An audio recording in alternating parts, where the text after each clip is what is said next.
Sa ika-9 na araw mula nang pumanaw si Kuya Germs itong weekend, muling inalala ng kanyang mga kaibigan at kaanak ang nag-iisang master showman. May mga naghandog din ng mga awiting paborito ni Kuya Germs. Ang Star Bites hatid ni Aubrey Carampel.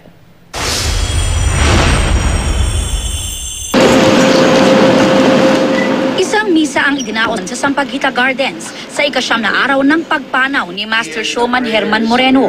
Naroon ang anak ni Kuya Germs sa si Federico, ang kanyang asawa at mga anak.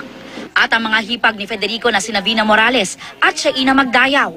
Dumalo rin ang mga dating kasamahan ni Kuya Germs sa Sampaguita Pictures na naging tahanan ni Kuya Germs sa marami niyang pelikula noon. Sa pangunguna ng Vera Perez family na sina Manay Ichu Maceda at asawang si former Senator Ernesto Maceda, Pangasinan Representative Gina De Venecia, Gloria Romero, Gloria Sevilla, Luz Valdez, Marita Zobel at Boots Anson Roa Rodrigo.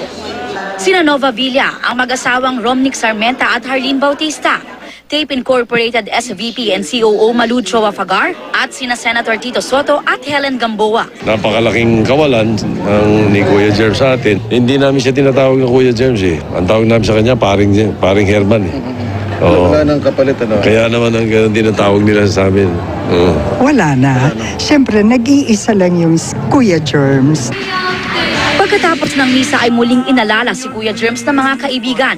Kabilang sa mga nagbigay ng mensahe, si dating GMA Network President Bernardo R. Jimenez. Paalam, mahal kong kaibigan at kapatid, lagi kang buhay sa aming mga alaala. Napuno ang gabi ng kantahan. Tampok ang mga awit na paborito ni Kuya Germs. Ay, alipin ninyo ang lahat ng ito'y dahil sa inyo. Dumalo rin sina GMA Network Executive Committee Vice Chairman Joel Jimenez at iba pang opisyal ng GMA Network. Labis ang pasasalamat ni Federico sa lahat ng mga nagpapakita ng pagmamahal sa kanyang Papa Herman. We're overwhelmed with the love that everybody has been showing to not just for my papa but for my family. Aubrey Carampel, GMA News.